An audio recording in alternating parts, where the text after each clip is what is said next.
ஓம் முருகா போற்றி, கந்தா போற்றி, கடம்பா போற்றி, கதிர்வேலா போற்றி. அறுபடை வீடு கொண்ட முருகப்பெருமானே போற்றி போற்றி. என் செல்லமே, என் செல்ல குழந்தையே, அவசரமான செய்தி உன்னிடம் பேசியே ஆக வேண்டும். ஆம் செல்லமே, இது திருச்செந்தூர் முருகனின் அருள் வாக்கு, சத்திய வாக்கு. என் செல்லமே, எப்பொழுதும் தெளிந்த நீரோடை போல மனது தெளிவாக இருக்க வேண்டுமானால் சில அடிப்படை கொள்கைகளை கட்டாயம் கடைபிடிக்க வேண்டியதும் அவசியம். இதில் முக்கியமானது என்னவென்றால், இருப்பதை எண்ணி மகிழ்ச்சி அடையாமல் இல்லாததை எண்ணி ஏக்கம் கொள்வதுதான். என் செல்லவே, வாழ்க்கையில் அனைத்தும் கிடைத்தால்தான் முருகா நான் மகிழ்ச்சியாக இருப்பேன் என்று எண்ணினால் இந்த பிறவியில் அது நிச்சயமாக சாத்தியப்பாகாது. காரணம், குறையில்லாத மனித வாழ்க்கை என்பதே இதுவரை இல்லை என்பதுதான் சத்தியம். உன் மகிழ்ச்சியான பொழுதுகளை முழுவதுமாக கெடுக்கக்கூடிய வல்லமை பெற்றது உன்னிடம் இல்லாததை ஒன்றி எண்ணி எண்ணி ஏக்கம் கொண்டு உனக்குள் இருக்கும் நிம்மதியை தொலைப்பதுதான் என் செல்லமே. அதேபோல மகிழ்ச்சி என்பது என்றுமே மற்றவர்களால் வரக்கூடியது அல்ல. மகிழ்ச்சியோ துக்கமோ, இதில் எதை தேர்ந்தெடுக்கப் போகிறாய் என்பது உன்னிடம்தான் இருக்கிறது.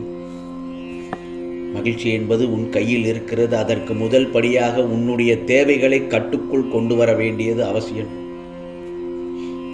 உனக்கு எது தேவையோ அதை மட்டும் வாங்கி அனுபவிக்க கற்றுக்கொள்ள வேண்டும். அதீத ஆசைப்பட வேண்டாம். அத்தியாவசிய தேவைகளுக்கு மட்டும் இடமளிக்கட்டும் உனது ஆசைகள். நான் சொல்வதில் இதில் உறுதியாக இருந்தால் உன் வாழ்க்கை நிச்சயமாக சந்தோஷமாக அமையும்.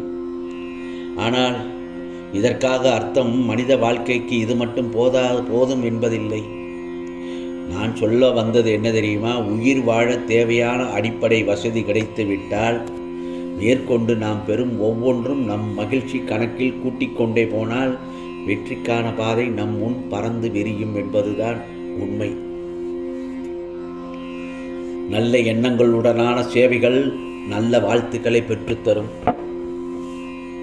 அதையே அனுபவிக்க நீ பழகிவிட்டால் உன் மகிழ்ச்சி வெகு விரைவில் அதிகமாகிவிடும் என் செல்லமே. உன் பிரச்சனைகளை தள்ளி நின்று பார்க்கும்போது அது மிக சாதாரணமாகத்தான் தெரிவதோடு அதற்கான தீர்வு காண்பதும் எளிதாகிவிடும் அல்லவா? நீ மகிழ்ச்சி அடைய என்ன இருக்கிறது என்று கேட்கிறாயா? சின்ன குழந்தைகளின் மழையான பேச்சுக்கள், பூக்களின் மனம், அழகு, இயற்கையின் அழகு, இனிமை, பறவைகளின் கானம், இப்படி ரசித்து மகிழ எத்தனையோ உன்னை சுற்றி இருக்கிறது. சின்ன சின்ன விஷயங்களும் நிறைய இருக்கிறது.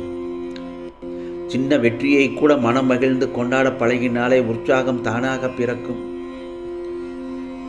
அது அடுத்த வெற்றிக்கு அது உனக்கு அச்சாரம் போடுமே தவிர உன்னை பள்ளத்தில் தள்ளிவிடாது என் செல்லமே. நான் உனக்காக ஒரு விஷயத்தை தெளிவுபடுத்த விரும்புகிறேன். முருகா முருகா என்று நீ என்னை வணங்கினால் உனக்கு நான் அதிகமாக சோதனைகளைத்தான் கொடுப்பேன் என்று மற்றவர்கள் சொல்வதை கேட்டு நீ பயந்து விட வேண்டாம். அந்த பயத்தை முதலில் நிறுத்து. இந்த முருகப்பெருமானிடம் வந்தால் நீ சோதனைக்குட்படுத்தப்படுவதில்லை. உன் கர்ம வினைகள் இருக்கிறதல்லவா, அந்த கர்ம வினைகள் தான் உன்னை இந்த பாடாய் படுத்துகிறது. அந்த மாதிரியான சூழலில் உனக்கு அமைவதென்பது நீ செய்த பாவத்திற்கிடையில் கொஞ்சம் புண்ணியம் செய்திருப்பதால் தான். பயப்படாமல் இந்த முருகப்பெருமானின் துணையுடன் உன் கர்ம வினைகளை கழித்து கொண்டிருக்கிறாய். நான் சொல்வது புரிகிறதா என் செல்லமே? அதே போலத்தான் உன்னிடத்தில் இருந்து போன ஒரு பொருளுக்காகவும் வருந்தாதே. ஏனென்றால் என்றோ ஒரு நாள் அது உன்னை விட்டு போகத்தான் போகிறது, அல்லது நீ அதை விட்டு போகத்தான் வேண்டும். ஏனென்றால் எதுவுமே நிரந்தரமல்ல இந்த பிரபஞ்சத்தில். எல்லோருக்கும் எல்லாமும் வரத்தான் போகிறது என்பதை உணர்ந்து கொண்டால், ஏனென்றால் இந்த உலகத்தில் கடைசி நிமிடத்தில் கூட இங்கு எதுவும் மாறலாம். ஆகவே எதையும் மனதில் சுமந்து கொண்டு வருத்தப்பட தேவையில்லை. நான் உன்னோடு இருக்கும் வரை உனக்கு எதிராக இருப்பவர்கள் என்னதான் ஆட்டமாடி உன்னை ஆட்டம் காண வைத்தாலும் இறுதியில் நாம் ஆடும் ஆட்டத்தில் அனைத்தும் மாறிவிடும். ஆகவே கவலையின்றி உன் வாழ்க்கையை தொடர்ந்து நடத்தி கொண்டே வா. இந்த முருகப்பெருமானின் ஆசீர்வாதம் உனக்கு எப்பொழுதும் உண்டு என் செல்லமே. என்னுடைய சக்தி உன்னிடம் வரும்பொழுது முதலில் பிரச்சனைகள் குறைந்த மாதிரி தோன்றும். பிரச்சனை பார்த்து பயம் கொள்ள மாட்டாய். அடுத்தது அதற்குரிய வழிகள் என்ன, அதற்குண்டான முயற்சிகள் என்ன என்பதை புரிய வரும். பிறகு படிப்படியான வாழ்க்கையின் மாற்றத்தை உணர ஆரம்பிப்பாய். என்ன செய்ய வேண்டும் என்று முடிவு எடுப்பது போன்று என்ன செய்யக்கூடாது என முடிவு எடுப்பது முக்கியம்தானே.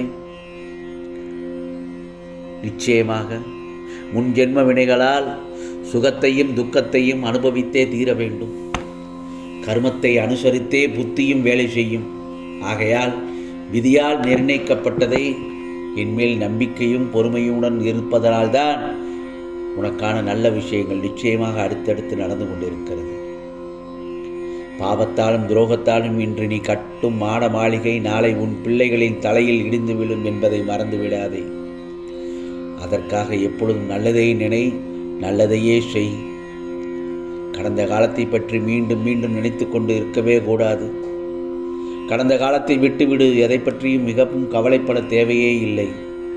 வாழ்க்கையில் கஷ்டமான நேரங்கள், இனிமையான நேரங்கள், நல்ல நேரங்கள் மற்றும் கெட்ட நேரங்கள் அனைத்தும் வந்தும் கடந்து போய் கொண்டேதான் இருக்கின்றன. ஏனென்றால் எதுவுமே நிரந்தரமில்லை என்று நான் ஆரம்பத்திலேயே உனக்கு சொல்லிவிட்டேன். கவலைப்படுவது அன்பு பக்திக்கு முற்றிலும் எதிரானதுதான். உனக்கு உடம்பில் ஏதாவது ஒரு பிரச்சனை என்றால் நம்பிக்கையோடு இருக்க வேண்டும். அதுவும் முருகா முருகா என்று உனக்கு அந்த பிரச்சனைகளை தீர்ப்பதற்கு இந்த முருகப்பெருமானின் அருள் உனக்கு எப்பொழுதும் உண்டு என் செல்லமே. ஆனால் கவலையே படக்கூடாது. எது பட வேண்டும் என்று இருக்கிறதோ அது பட்டுத்தான் ஆக வேண்டியதாக இருக்கும். பல பேர் உன்னை சொல்லியிருப்பார்கள், உனக்கு கண் திருஷ்டி போல் இருக்கிறது, அதனால்தான் இப்பொழுது உனக்கு நடந்துவிட்டது என்று. நிச்சயமாக அதுவும் ஒரு வகையில் உண்மைதான். பல பேருடைய கண்கள் சாதாரண கண்கள் அல்ல.